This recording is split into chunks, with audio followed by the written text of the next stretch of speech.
Good afternoon, and welcome to today's program, Treatment Trends and Market Mayhem, a recap of 2017 and what's coming in 2018.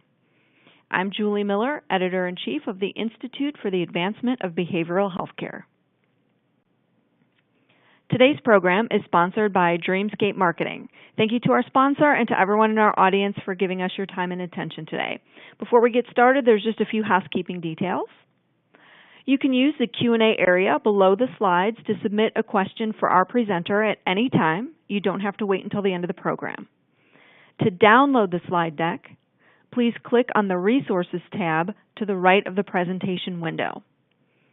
And if you need technical support during this webinar, please email support@workcast.com. Finally, you can also join our webinar conversation on Twitter by using the hashtag IABHCLiveWebinar. At this time, it's my pleasure to introduce our speaker, Dan Gemp, President and CEO of Dreamscape Marketing. Dan has been with the company since its founding in 2005 and has created custom strategies for the effective implementation of internet and search marketing, as well as social and mobile advertising campaigns. He maintains focus on efficient and proprietary search engine optimization techniques, delivering a return on investment. Dan, thanks so much for taking the time to speak with us today. And with that, I'll turn the audience over to you. Thank you so much for having me today, Julie, and thank you to all of you attending. Hopefully you're going to learn something good today. I've got a lot of new information to share with you. A whole lot has changed from last year into this year, both as an industry and specifically in marketing. So we will take you through some specifics, we'll take you through some tactics, and we'll take you through some new technologies that you can use on your own and with your marketing teams. Julie already gave me an intro here, but I am Dan Gemp. I'm the CEO of Dreamscape Marketing. We're one of the larger agencies in the addiction treatment space, and I'm going to share some of our data with you as well as some of our strategies with you. Just let me know if you ever need help doing any of them. So when we engage with clients, we ask them how they do their research, how they look into their markets, and almost every single time the answer is, oh, I just Google it. So what do? We ask Google, hey, why do you keep changing everything? Seriously, now what? In ADWORDS, you guys know that there's been massive regulation all in the last few months. There's been speculation whether addiction treatment is completely banned from ADWORDS or whether it's just being regulated. I can shed some light on that.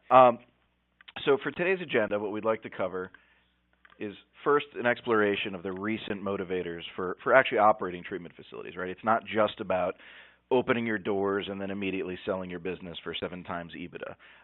So what is really motivating the expansion of the industry, better care for everyone, and new revenues?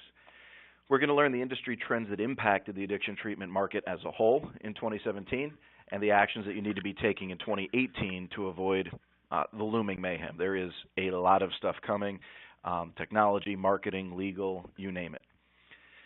We're going to evaluate how to assess and deploy your marketing in 2018, including this ADWORDS regulation.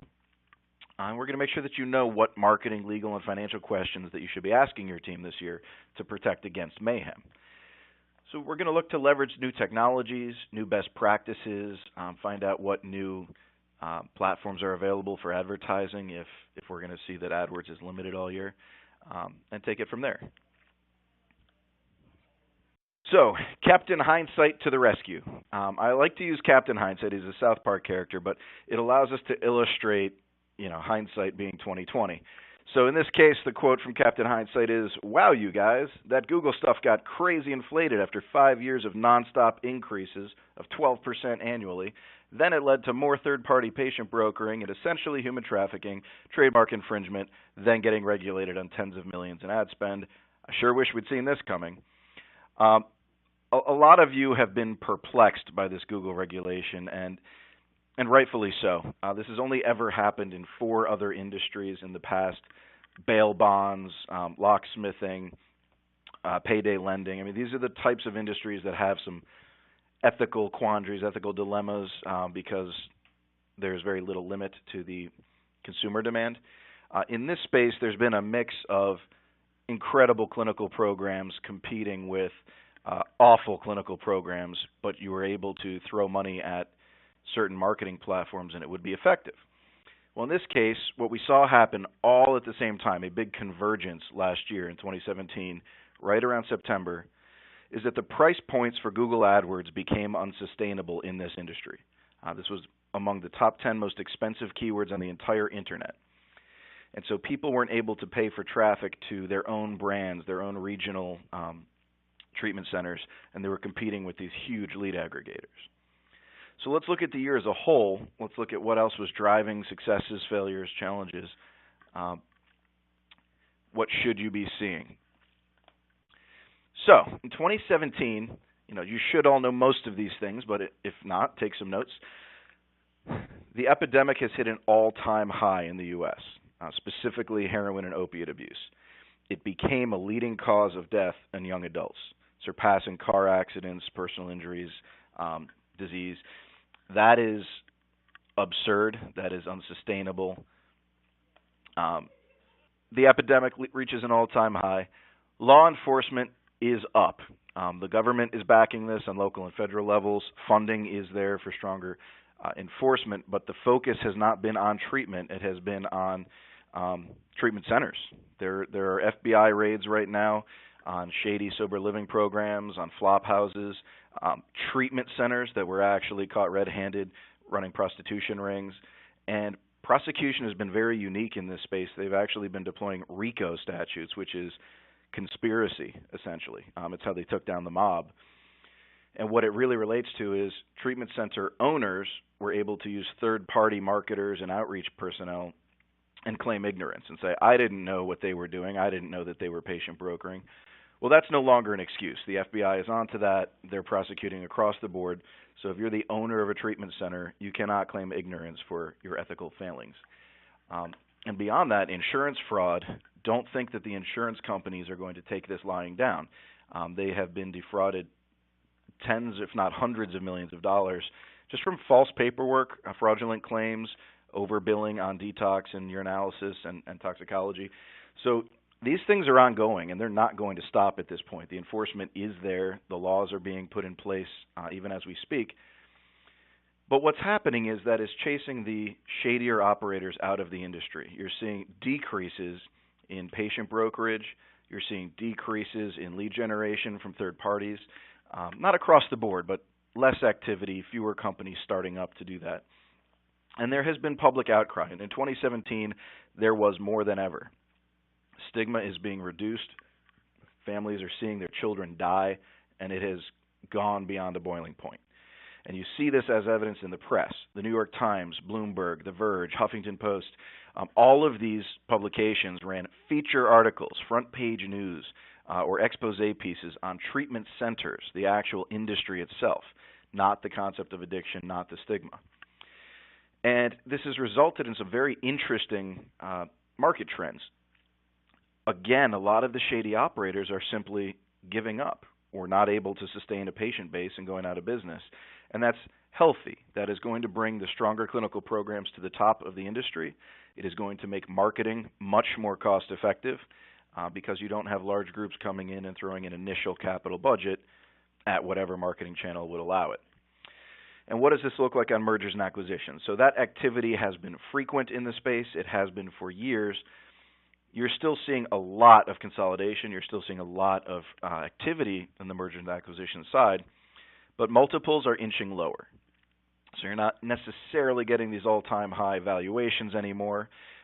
During this consolidation, we are seeing investment groups evaluating whether they should purchase a facility or in a similar location, buy a campus and build their own de novo facility from scratch. We're also seeing that during the valuation process, certain revenues are not included. So savvy investors are coming in, and instead of just cutting that check, they are now saying, well, if AdWords is no longer a viable channel, we're going to value your company as though you didn't receive any admissions from your AdWords efforts. Lab revenues, toxicology revenues, all of those things are in the past now. And then we see some bold moves by certain states, and some of them will escalate to the federal level, but Florida passes marketing legislation So if you're a treatment center in Florida and you engage in marketing, you must comply with state statutes and actually submit a license. California is likely to follow, and that's due to, again, this fraud issue, the inability to see who the good guys are and the bad guys are. So in 2018, what we want to see is change. We want to see this regulation of AdWords stop hurting our businesses. We want to see authentic marketing. We want to see clear communication to patients and their families. And there is some good news on the horizon. Unfortunately, AdWords is in a state of limbo, and I will get into the nitty-gritty specifics of that in a little bit here. But while AdWords is in limbo, there is some very good news. Search engine optimization rules. We are seeing off-the-charts results across the board for all of our clients from their organic efforts, and that is authentic content marketing where they're publishing information on their websites, distributing information around the internet, really focusing on their clinical standards and their specialized programs. The technology that needs to come along with that, though, is a mobile-first strategy.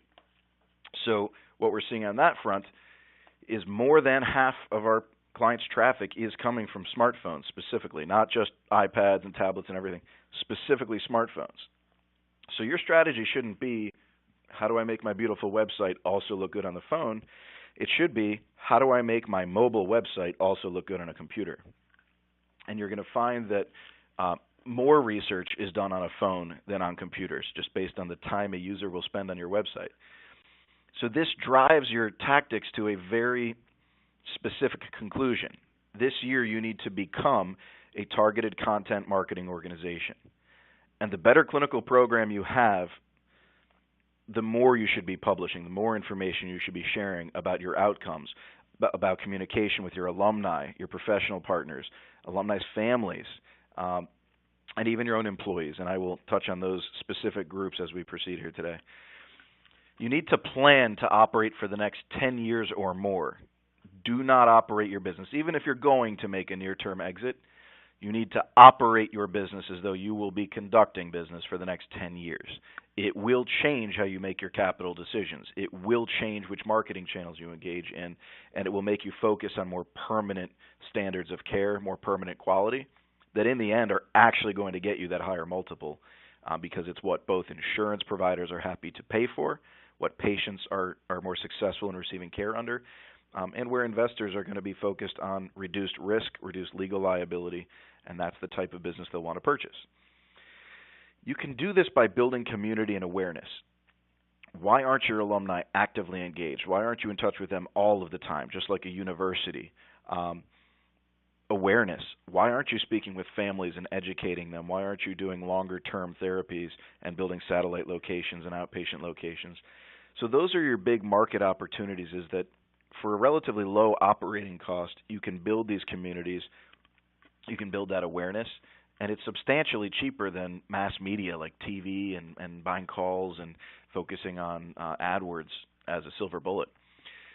There's also opportunity this year to upgrade your internal technology. And I don't just mean like EMR and your operating software. I'm talking about making sure that your integrations are all there so your team is saving time, making sure that the technology you're using is desirable to patients, and I'll give specific examples of that in a few slides.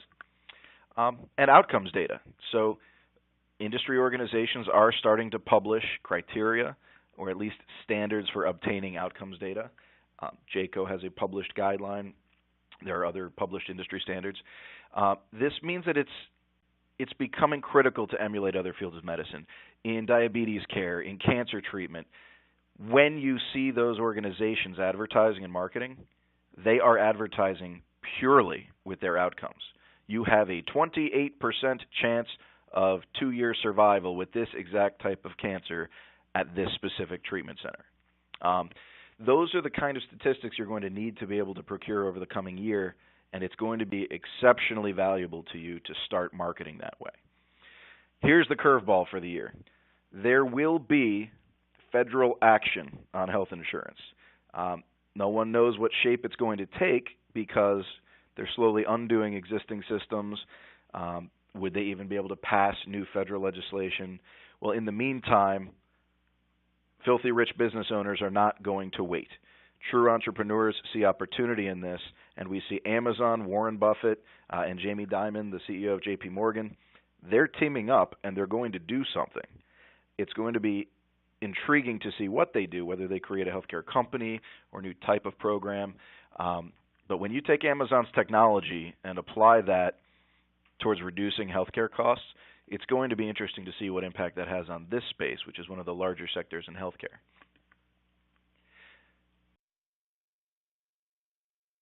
So, how do I believe you should operate in 2018? I have seen treatment centers, big and small. We've had clients sell for north of $1 billion. We have clients that are opening 6-bed and 12-bed new operations right now.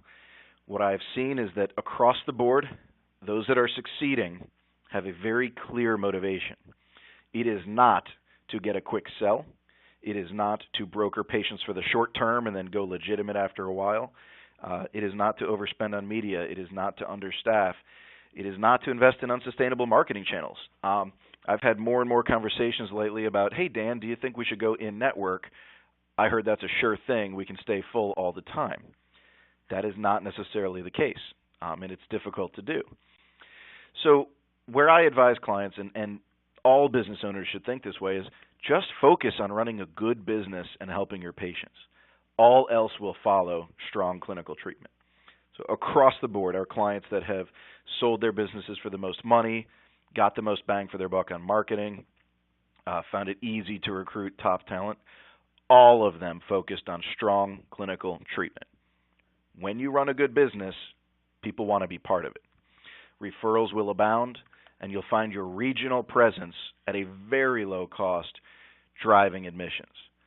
So not just locally, but as word gets out, as your reputation is strong, just think of programs that you've heard of, that you all have known about for decades, like Betty Ford, Hazelden Betty Ford, right? So those are the kind of brands you can build without having to invest dollars. You need to invest the right people and the right focus on clinical care. That will yield outcomes data, and that outcomes data, just like the cancer treatment example I gave earlier, will become your primary marketing message. That is, this year, I believe that your outcomes data can and should become your primary marketing message by the end of the year. I can tell you a few ways to obtain that data and set some standards for yourselves in a minute here. Community will be established across all of your stakeholders.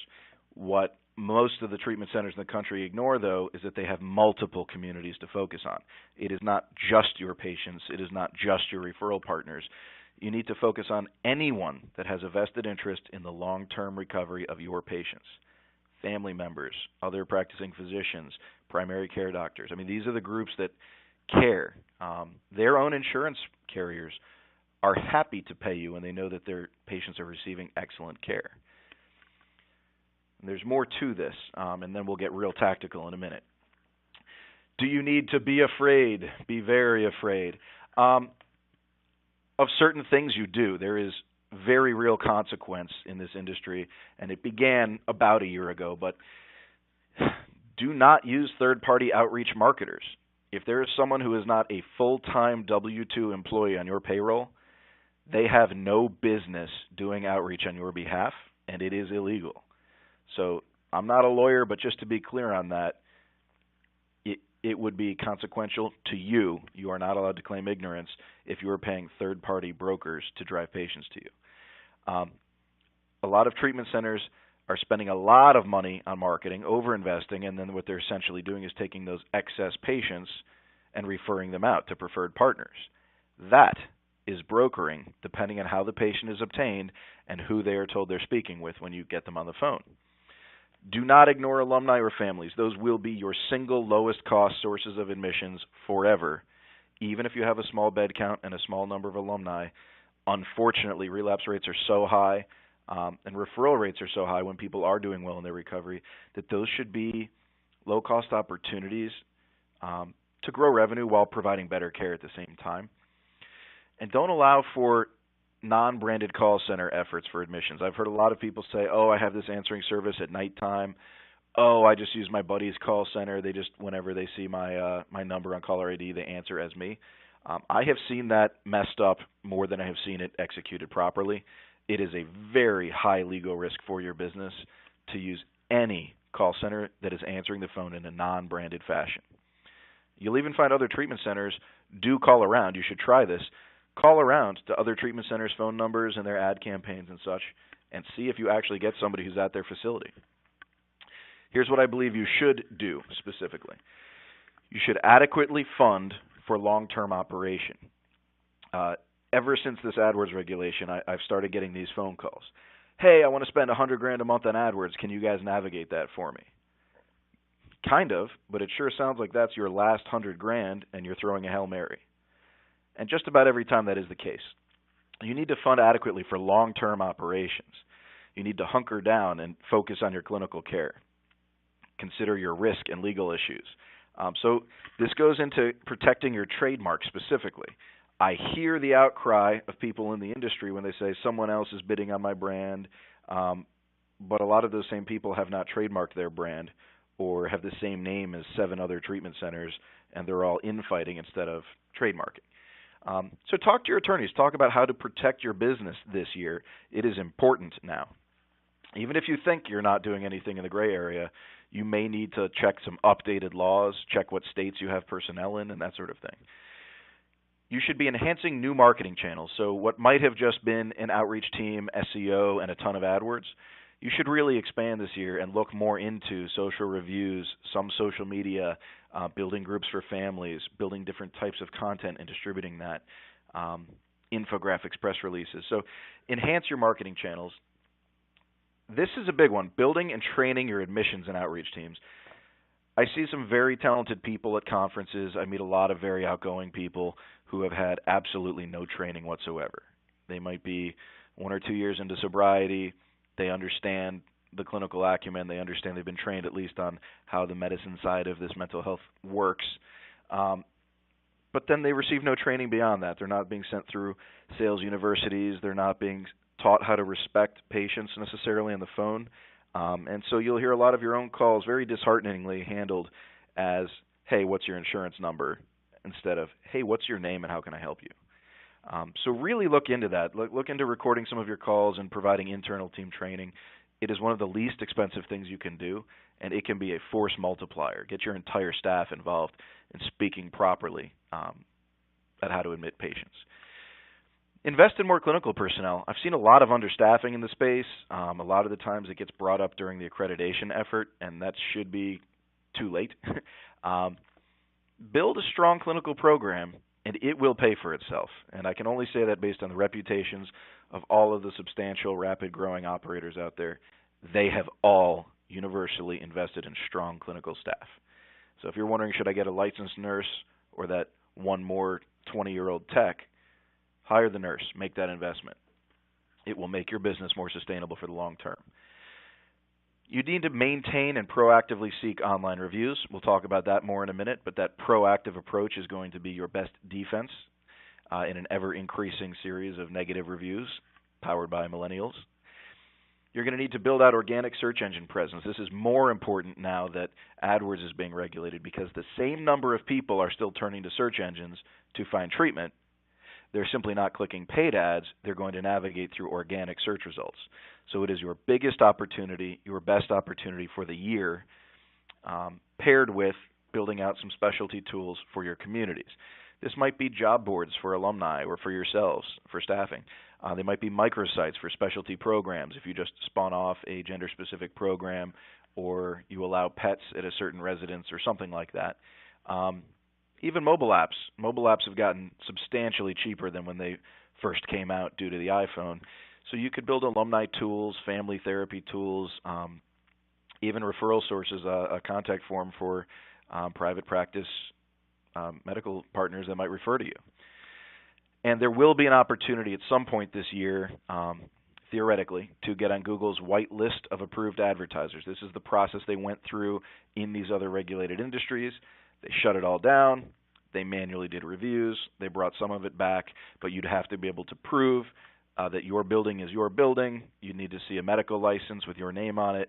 They need to see an address that they can verify. And that is how this whitelist is going to slowly come back, and you will be gradually allowed to advertise authentically and ethically on Google again. But don't think that they're not upset about this, too. I mean, this has cost them substantial revenues, and a lot of people say, oh, Google's the devil, Google's the bad guy. Google is essentially a large blank billboard, and you can pay them to put your ads on it. And what is happening is fake treatment centers are putting fake ads on that billboard, and then the ethical standards had to be enforced, and Google had to remove those ads. And that's what is happening, to oversimplify the matter. So let's get into the tactics, right? Let's get into the reason you should do these things this year. I'm not just sharing opinion here. I'm trying to give you a case on how to reinvest in yourselves, a case on how to expand your program. So be on trend. It is time to mobilize. Maybe if we tell people the brain is an app, they'll start using it.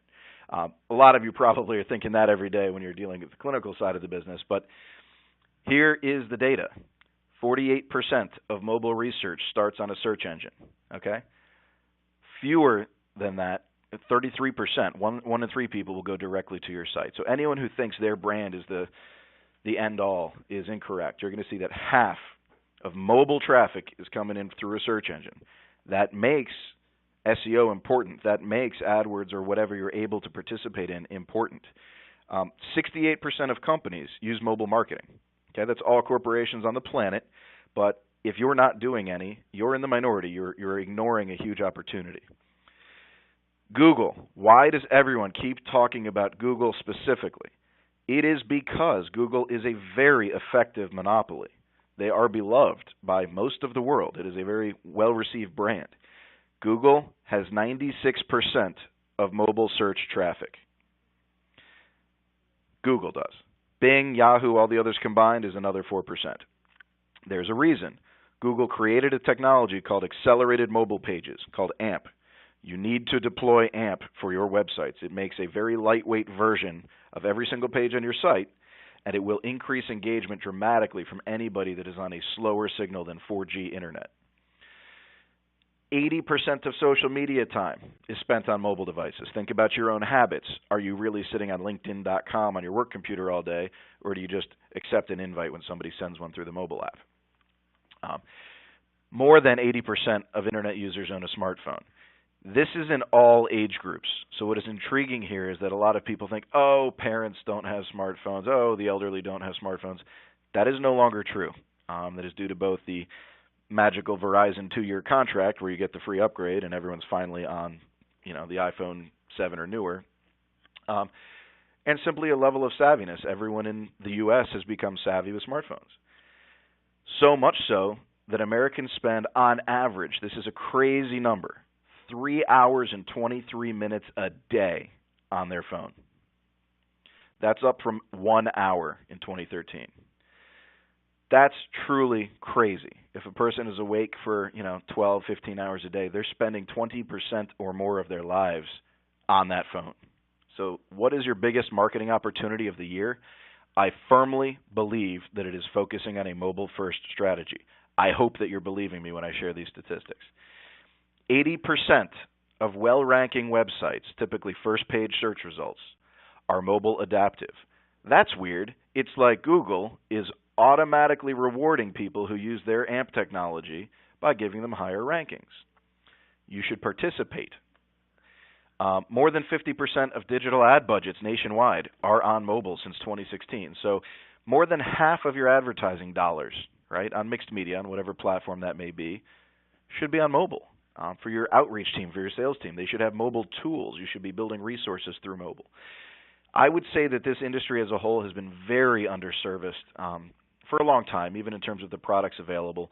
I have just recently started to see some cool alumni app products. I saw a demo for one the other day called Cared For. It's a very compliant way of getting that engagement, but it's finally a good one. I've seen a lot of bad apps try to get out to market. More than 50% of your site traffic is going to be from smartphones this year. For some of you, this is already accelerated. We're seeing that some of our larger clients are actually getting closer to 70% of all of their web traffic from smartphones specifically, not even including tablets. So prepare for this. Prepare for this shift in mobile, and think about your typical patient, right? What is the one thing that they wouldn't sell for drugs? What is the one thing a family would never let them go without? It is a smartphone. That is their lifeline.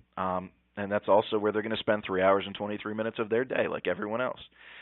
So know your market and know the American consumer, and realize that it is well beyond an afterthought. This is a majority of your market share this year, and your efforts should be focused on mobile.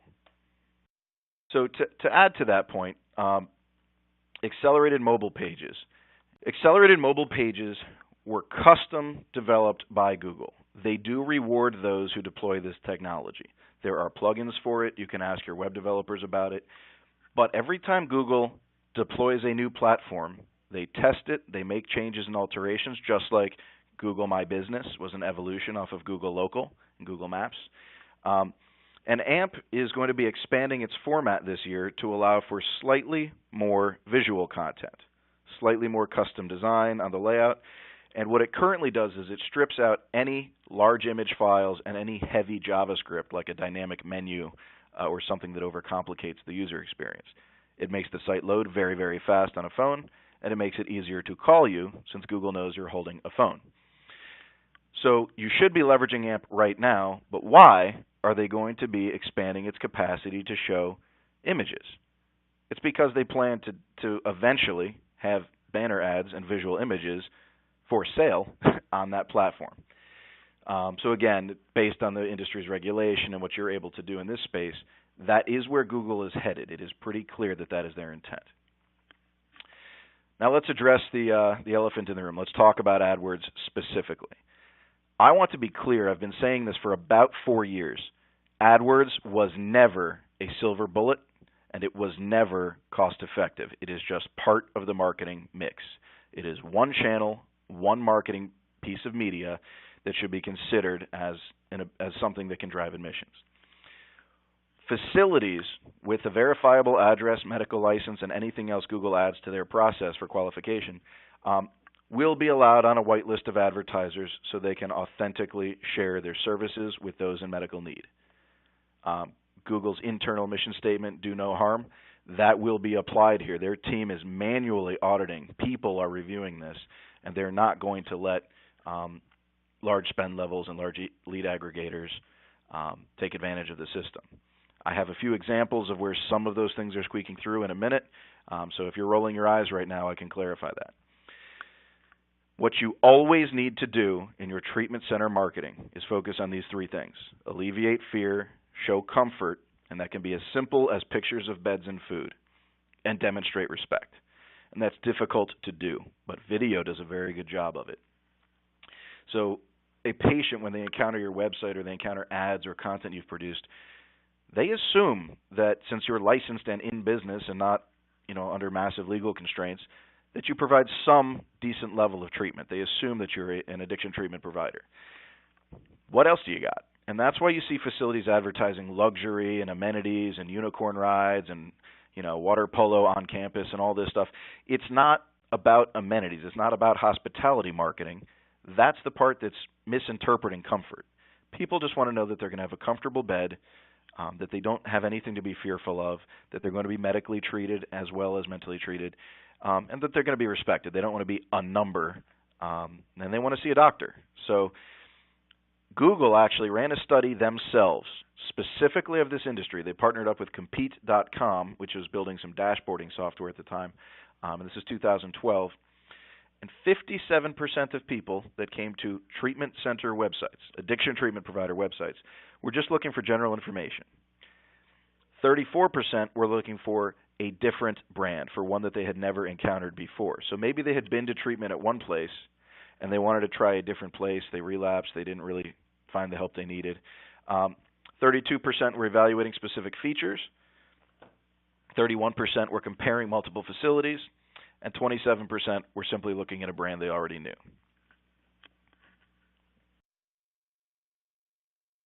So what does this mean? It means there's opportunity. It means that the consumer has not changed. The demand online, the number of searches and the volume of searches has not changed. So do you need AdWords? Do you really need a silver bullet marketing channel? And the answer, I believe, is clearly no. There have been massive organic increases year to date. So AdWords gets regulated, the same number of people are still seeking treatment, and we're still in an epidemic at an all-time high. This is a gift from Google, not a penalty. This is a scenario where transparency wins, where authenticity wins, where ethical marketing wins. Again, I say organic SEO rules. That is a much less expensive, labor-based path to get information to your audience and to your patients. It is a more authentic user experience, which is the entire reason Google built their own website the way they did in the first place. It's a plain white page, and there's only one thing you can do: enter a search query. So on the left side of the screen here, I went into our system when I was making these slides, and we track how many keywords a client is ranking for and how much they have increased or decreased month to month in Google. And these are simply the first 5 clients in alphabetical order in our system from January 1st to January 31st. And they're ranking for over 1,000 keywords, and there's been a ranking increase across all of those keywords of a cumulative 1,700 ranking positions. If you're not seeing results like this, you need to restructure your SEO strategy. You need to be producing more content. You need to be getting more links from other sites to that content to promote it, to get more readership. But we have seen a direct correlation. Not only is the start of the year a busy season for admissions, but these are actual rankings that drive actual phone calls and inquiries, and it is all the way down the list, A through Z.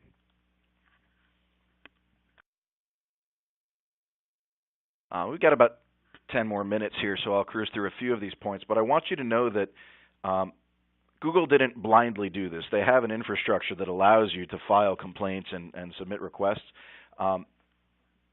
It was not banned. AdWords was not banned in addiction treatment.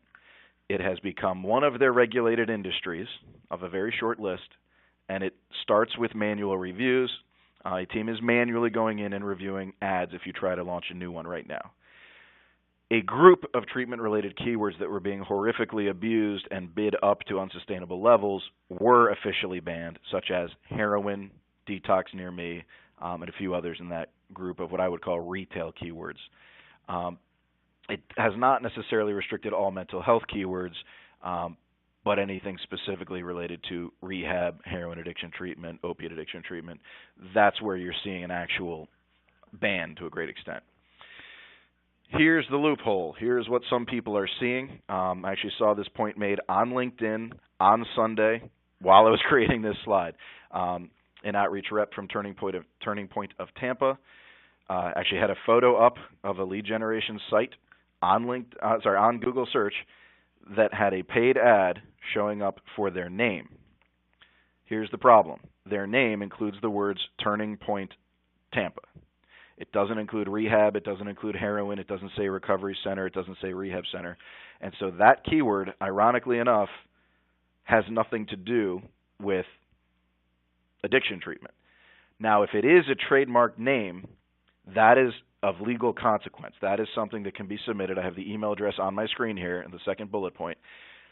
A trademark owner simply needs to email ads-trademarks@google.com. And you submit that claim. They process it through their legal department. They may request some proof of trademark. And they're generally good. As long as it is relevant, especially in a regulated industry, they will process that effectively. But be careful. Make sure that you are truly trademarked. If you're not and someone else has that trademark, you actually might find your own marketing become limited. And there is a complaint form as well. I have the link on my screen. But anytime you think something shouldn't be happening, there is probably a support system or a helpline for it.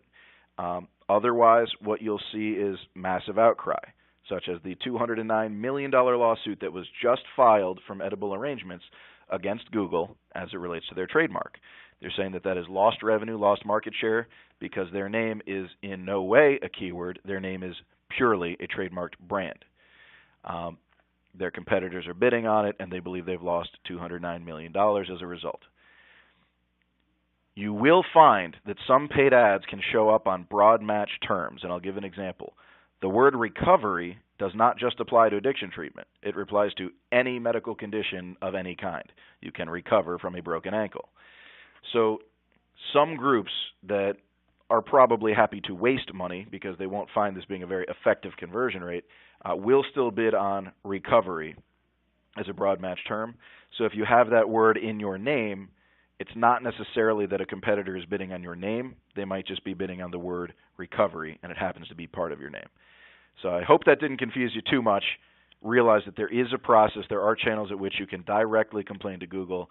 We have personally submitted hundreds of complaints on behalf of our clients over time, and a lot of that, I believe, contributed towards their regulation in the end, because a lot of you were involved in the same efforts and really, sounding the alarms there. Google My Business. There have been a lot of listings getting hijacked. It's been unclear whether it's one major player or a bunch of different people doing it, but you were able to recommend to Google My Business that a phone number is inaccurate or an address was changed, and so people were hijacking other treatment centers' listings, their free Google My Business listings. All you need to do is verify and register your own and become the administrator of it, and it would not be able to automatically be changed. There is a formal support center, and there is phone support for that. All you have to do is Google it. And we'll stay on this concept, but looking at the trends that are powered by Google, right? So there has been a comprehensive shift in consumer mentality. Customers know what they're looking for. 91% that are looking at an addiction treatment website just want to know if you accept their healthcare insurance. 41% are making a decision over the course of 2 weeks, and they're going to schedule appointments, right? But they're looking at least 2 treatment centers. So you should take the time and educate them about why your treatment center is special, is unique. Don't just assume because they called you that that's a done deal and you've gotten an admission. 37% of users who booked an appointment with a treatment center researched consumer reviews prior to booking. That statistic is going to skyrocket this year. So your reviews must be proactive. You must get more positive reviews, realizing that eventually you'll get one loathsome, scathing review that will bring down your average dramatically. On top of this, 77% of users were looking for the use of the latest technology. That is a perception. It doesn't necessarily mean they know what the latest technology is, but neurofeedback, some of the biosound beds, anything that you can use to demonstrate technology as it applies to your mental health practice is important to customers. These stats all come straight out of Google's study in 2012, and most of them have increased since then. I think the only exception being that we still see right around 90% of site visitors navigating through to see what healthcare plans are accepted. Organically, you are able to include information on your site about the types of health insurances you include. So you might be able to rank for those things, while you would not be able to bid on, the big insurance carriers' brand names, because they do enforce their trademarks. So how does this all affect addiction treatment, right? What can you do, again, at a tactical level? We talked about AMP. We talked about some of the other groups you should focus on.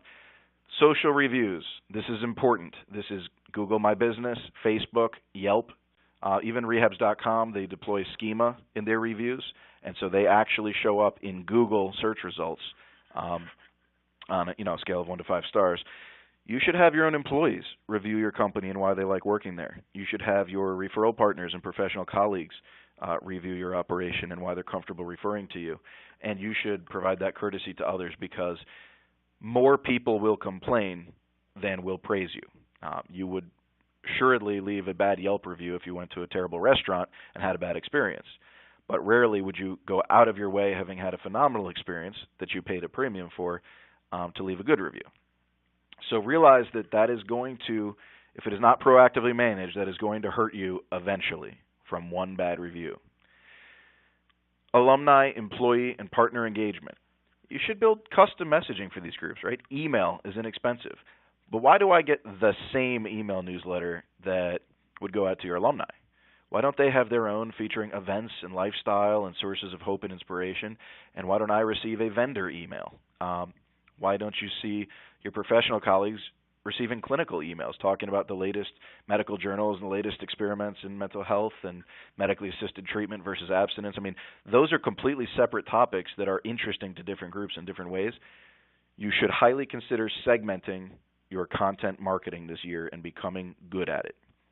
That doesn't require a lot of people. It just requires some thought, some brain time. The use of mobile technology. Hopefully I've proved my case. Use it. That might be mobile apps. That might be stronger program management in-house, putting your EMR on some iPads and using digital chart systems and such.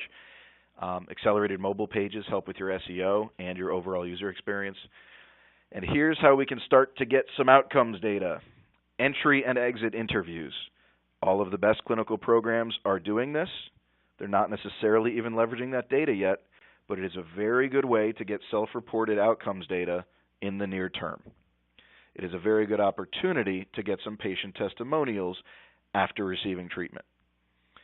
It is a very good opportunity to get feedback on your clinical program from patients that are sober and happy and want to comment on that to improve your care for others.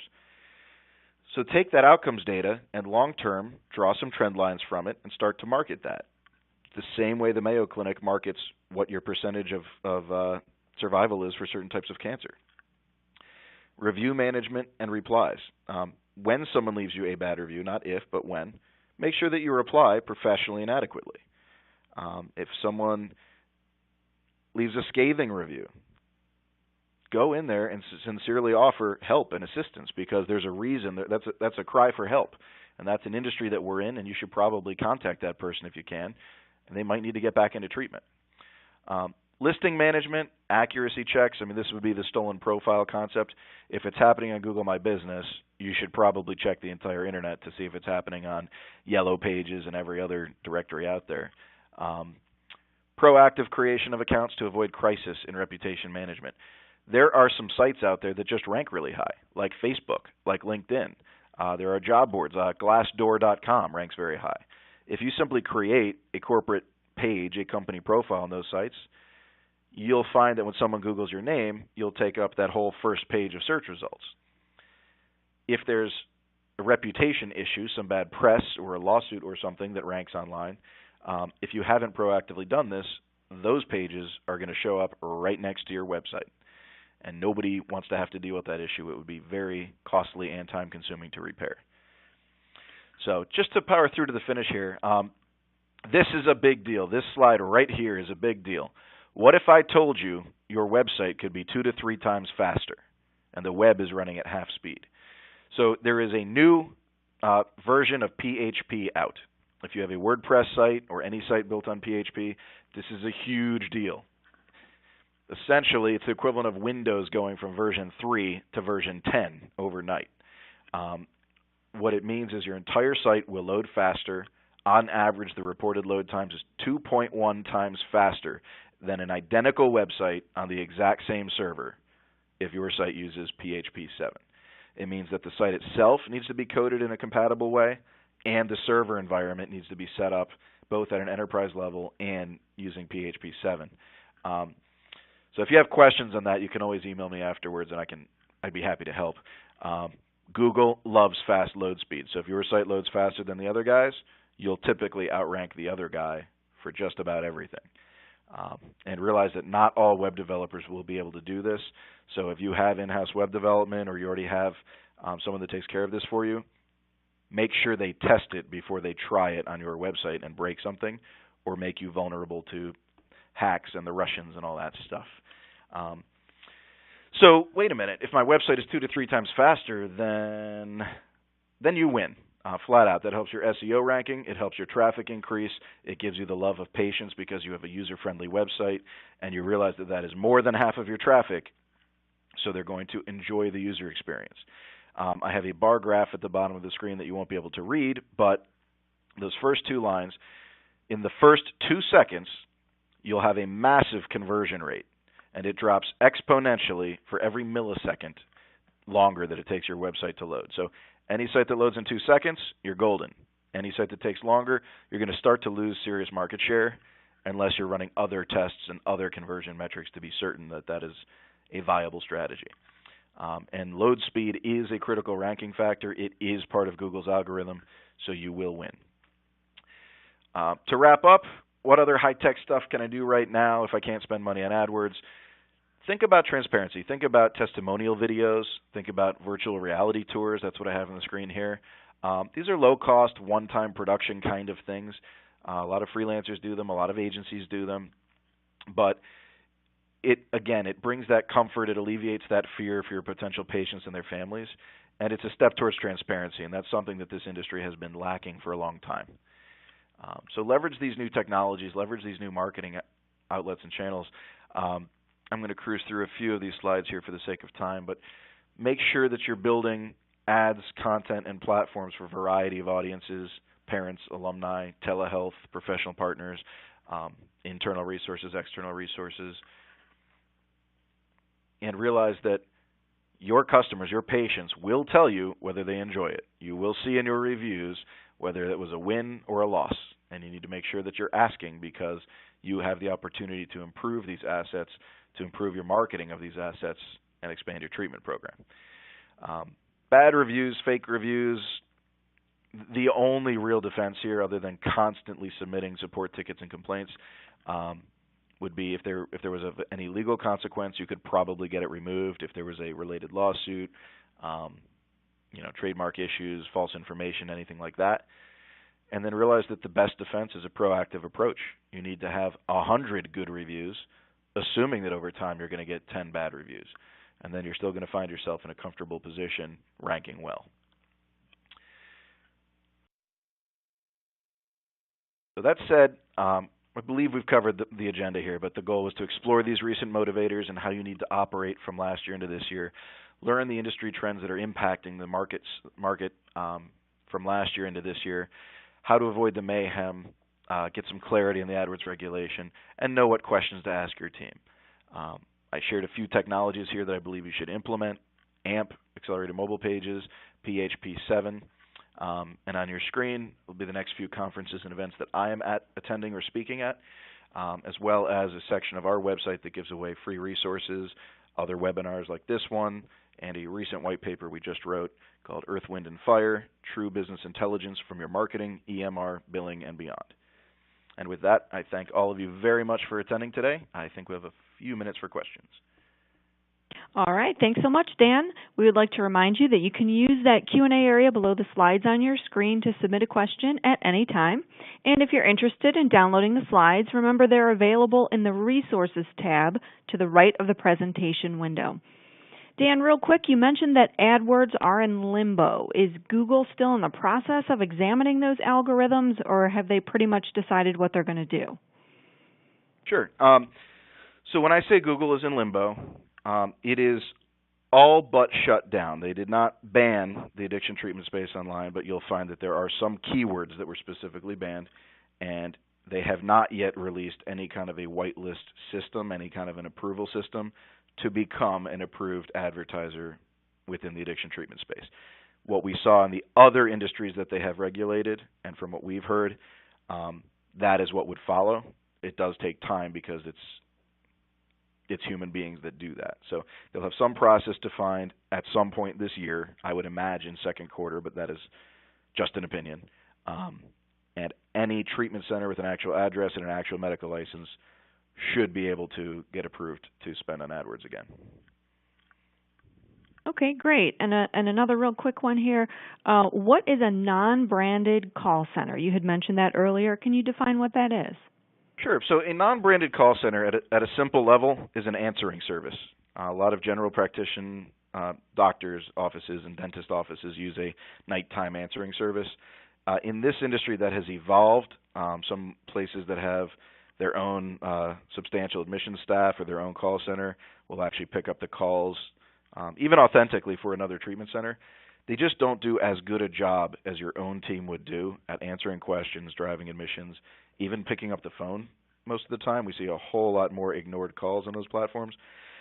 And there's a lot more legal risk there because you don't know how your calls are being handled and how the personal information of those prospective patients is being handled. So I recommend, big or small, have the ability to answer your own phone 24 hours a day in some capacity. All right, great. Thank you so much. That is all the time we have for questions today. I want to thank Dan Gemp once again for an excellent presentation. Would also like to thank our sponsor, Dreamscape Marketing, for making today's program possible. Finally, thank you to everyone in our audience for participating today. We do hope you'll join us again in the future for another IABHC webinar. This concludes today's presentation.